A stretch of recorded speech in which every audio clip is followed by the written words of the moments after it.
What's going on YouTube? It's your host Bruce GNT, and for this video we're going to go over, Governor Hochul's plan, I guess, to ensure that people feel more safe on the subway, and the measures that she's going to take to also stop fare evaders as well, because we all know that's a big issue. So without further ado, let's jump right in. I'm not going over crime statistics. It doesn't matter. I encourage you to look at them, though. I encourage you to look at them and see where we are compared to where we had been. But I'll never stop fighting to make sure that our subway is safer and that people, our commuters, who over 1 billion people took the subway last year, feel safe, as well as those who are in the stations. Now, we have seen an increase in some kinds of crimes. Overall crime is down. We have the data. But there has been an increase in some felony assaults and some murders, which is what really shakes that foundation of security that everyone deserves to have. So we are deploying an additional 750 NYPD. And I want to bolster the police presence overnight. We track where the crimes are committed. Now, again, on average, it is 4 to 6 crimes a day. Regardless, we have trends that show more of them are likely to occur on the overnight hours, and that's when we have to protect really the unsung heroes of our city. When others are going home, and these are the people coming in. They work in the night shift at the hospital. The people work in the hotel lobbies. The doctors and nurses, the bakers, the baristas, the construction workers who need to be on call. These are the people who keep our city running. They're taking public transit, and they have every right to be safe. So let's recap what we're talking about here. The NYPD has 2,500 officers assigned to transit station around the city. They're not going anywhere. This is not taking people out who are already performing important protection services. But we're also putting 750 more on platforms and in stations. And then there's 300 more. So you have 2 per train. There's 150 trains that travel the overnight shifts. That's 2 police officers per train. That's where you get the 300 from. And then you add that in with the National Guard we already have there. So basically what this means, we've doubled the number of law enforcement personnel on the New York City subway system in 1 year. But we're also making sure that not just, as I mentioned, the physical presence of police, it's those physical barriers, it's the LED lights, it's the cameras, but also I say it's time to crack down on the shameless fare evaders who just are so brazen. They just walk through, and others who are paying, they're feeling like, why should I bother? And it's hit our coffers of the MTA hard, not just here, but also on our buses. So I've directed the MTA to install the modern turnstiles in 40 stations. We track where most of the fare evasion occurs. We'll hit the top 40 by the end of 26 and continue to make sure we don't stop until we've completed this process. It's also about keeping people safe. We talked about some of our strategies to help those who need the most help to be taken to get the treatment they need, and the security of having a safe place to take care of themselves and not living on the subways. So that's what I wanted to chat about today. Happy to take any questions. I do want to acknowledge Michael Kempner, our Chief Security Officer here at the MTA, and also want to acknowledge Jana Lieber, who has been a great partner in ensuring the security measures are in place here on the subway system. We ain't got any questions. But my thing is this, right? I'm all for data. I'm all for statistics. I'm all for, looking at what, like, the trends and everything like that. That's fine. At the end of the day, that's not what makes people feel safe. You're telling them that the statistics and the data shows this. They're on those trains every day. I know what it's like to go on those trains. I'm not going to refer back and go, you know what? The data shows that it's not that bad, though. The crime is down.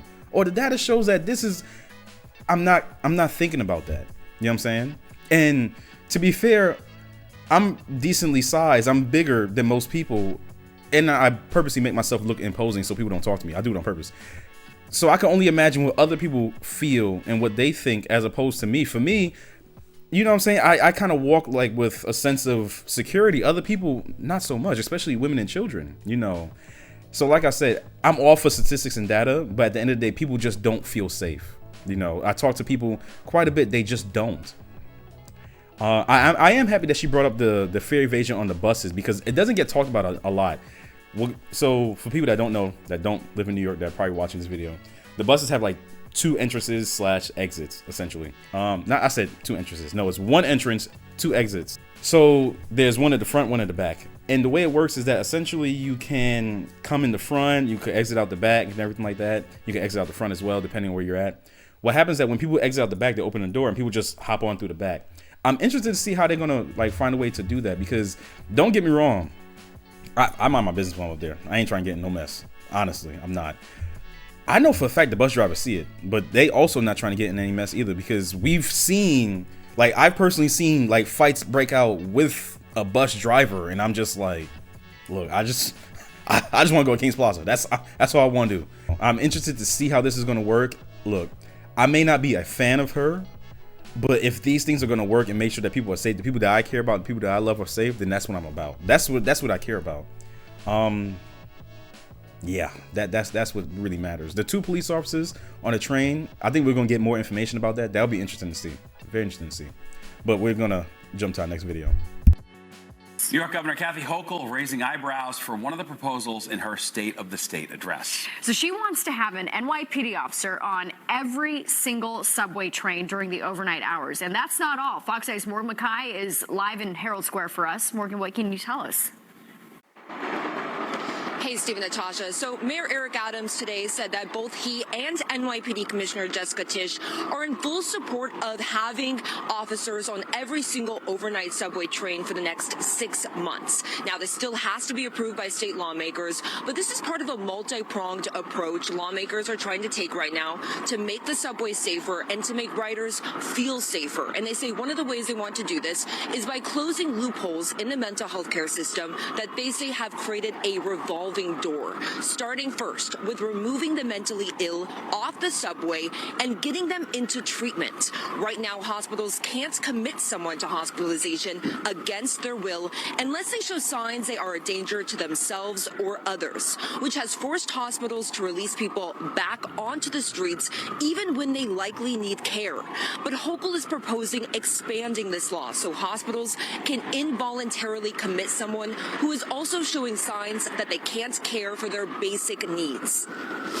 This is going to clarify the mental hygiene law and clarify the criteria around involuntary admission, so clinicians have clearer guidance on being able to admit patients who are unable to care for their basic needs in the community, because right now it's a little bit of a gray area. The other loophole that lawmakers are looking to close is what happens after treatment. Those struggling with severe mental illness are sent to a facility where they receive 24/7 treatment for 1 to 3 weeks. But after that, these people are released. Many have nowhere to go and end up back on the streets. Adams announcing today a new pilot program that will take 100 people transferring out of treatment and temporarily house them in a facility where they can continue to receive care while also looking for permanent housing.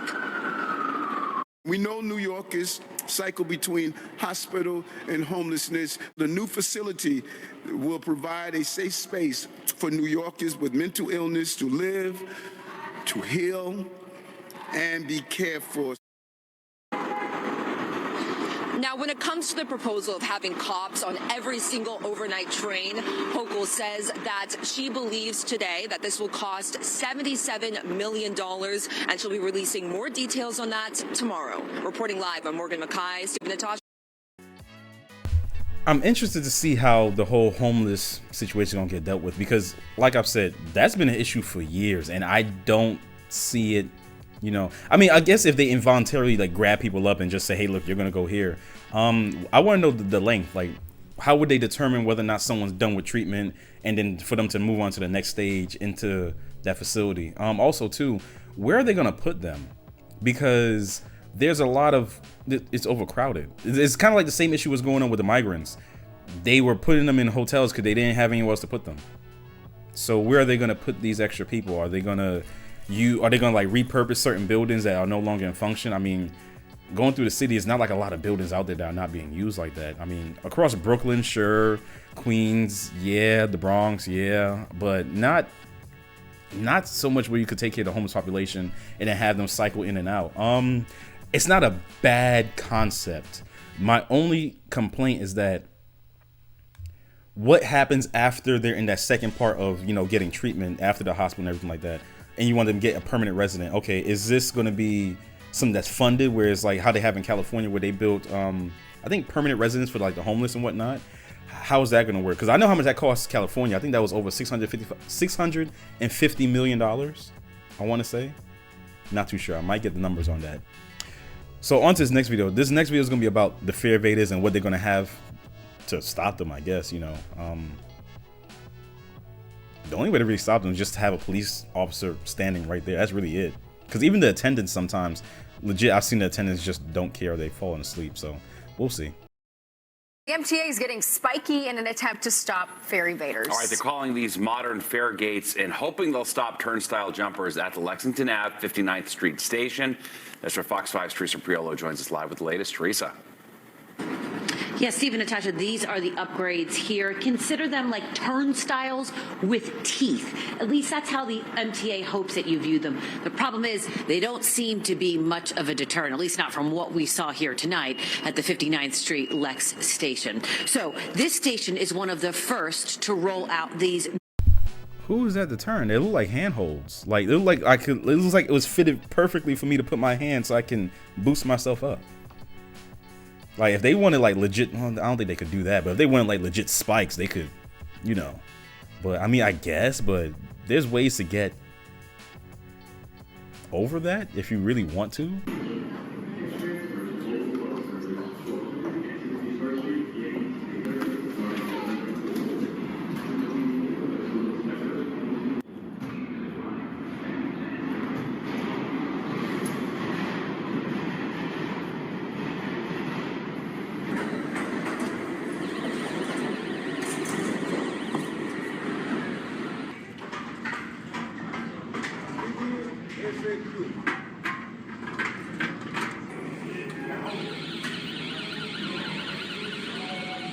But okay, go off.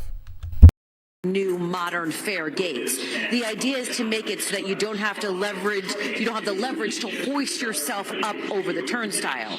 What it doesn't account for are those that go underneath them or even squeeze themselves between the bars as they're turned. According to the MTA, in 2022, subway fare evaders cost the city roughly $285 million in lost revenue. They say the first 10 months of 2024 saw a 114% increase in subway fare evasion over 2023. It's kind of like an abusive cycle because they are losing revenue. It's costing like the New Yorkers more money. That's why they keep raising the fare, which is making more people evade. Right now it's $290, I want to say, and I think they're talking about raising it to $305. Yeah, so they're going to see another increase in evasion unless they have someone there to stop them. You know, I was at a train station one time, and this homeless guy, he had his cup in his hand, everything like that, and he had the emergency door open. And he was letting people just go past, and people was like putting change in his cup. I mean, and the alarm was going off and everything. And he sat there for like a good minute because I was in Chinatown. Yeah. Went, took care of business, came back, he was still there. Here is a former NYPD detective, David Sarney, as well as rioters here at this station, giving us their thoughts on these turnstile teeth. Do you think it's going to do any good? Did you see, bro? Like, had the shiesty on, and he's like, approaching the emergency exit. Come on now. Come on. Honestly, I could see it. Yeah. Otherwise, he'll just probably jump over the turnstile itself. Yeah. I think if you wanna do it, you'll probably end up figuring out how to do it one way or the other. Or you can go probably under too. I don't know how effective it's going to be, but hey, if they want to try, have at it. This doesn't solve the problem. We have bigger issues to solve. As far as like people being pushed, we need barriers instead of this. Like this is not solving any issue. You need to get either better facilities, better turnstiles. The old style they have in City Hall are one of the better ones where it's top to bottom. You can't get out or get in unless you go through a heavy style duty turnstile. This is the same issue we have. Jumping turnstiles, it's done. They go underneath them. They go around them. They open the emergency gates when they want. It needs to be a zero tolerance attitude. Now, you just heard David mention this type of turnstiles that are at City Hall. I believe he's talking about these kinds of turnstiles, which don't leave you much room to wiggle through. True, but I'm gonna tell you what, I've seen dudes squeeze in between people just to get in between that. I've seen that. I remember when I was a kid, I seen that. I was like, what the I was like, all right, cool.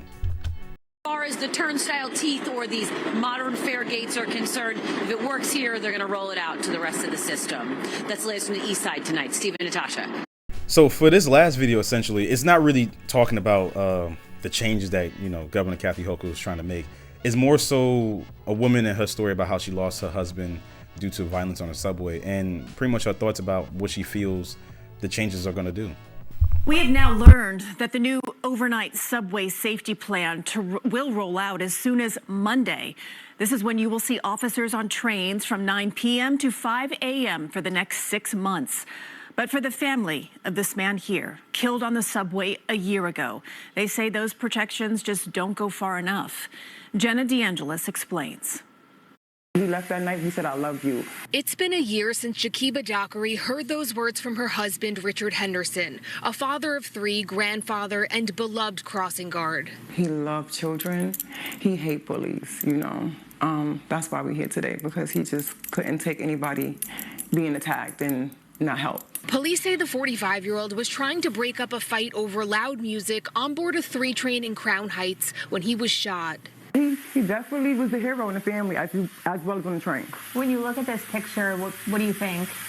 I miss him. They were together 30 years. Since losing him last January, Dockery hasn't stepped foot on the subway. Before this happened to my husband, honestly, I love MTA because it got me to where I needed to go really fast, and it wasn't as bad as it is now. We sat down with Dockery shortly after Governor Kathy Hochul detailed her new subway safety plan, which includes an increased police presence for 6 months beginning Monday. She shared more on The Point with Marsha Kramer. 1 year ago.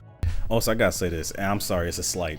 I can't trust a person whose eyebrows don't move. Her eyebrows don't move. I can't trust you. Why don't they move? You're talking and they not moving. Nope, don't like it. Don't trust it. January, we had a 46% increase in crimes. People were very anxious. I mean, fear is paralyzing. And we stepped in with our plan, and the numbers dropped incredibly by March. So I know this is the strategy. The governor says in addition to the 2,500 NYPD officers already assigned to transit, 750 additional officers will be in stations and 300 more will be on overnight trains. It sounds good for the others because I would hate for anything to happen to anybody like my husband. However, it's just the timeline still want to save my husband because it's from 9, I think it's from 9 to 5. My husband got killed at 8:30. Dockery says she doesn't know if it will make a big difference, but hopes it will help. Right now, her focus is on a nonprofit in his name and the continued search for his killer. I'm a widow, you know, so I would have never thought this would happen, but to death do us part is what.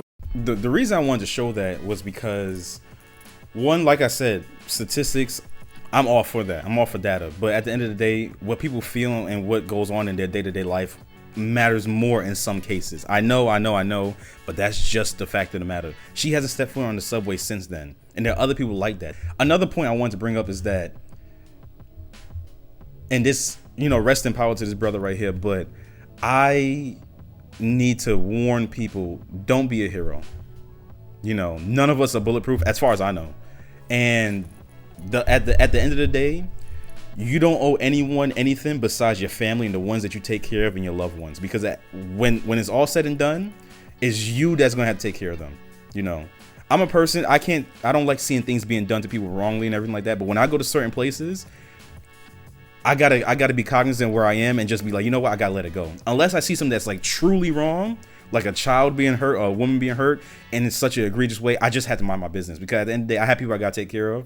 I got loved ones that if I'm gone, that's it. You know what I'm saying? And that's what I want people to understand.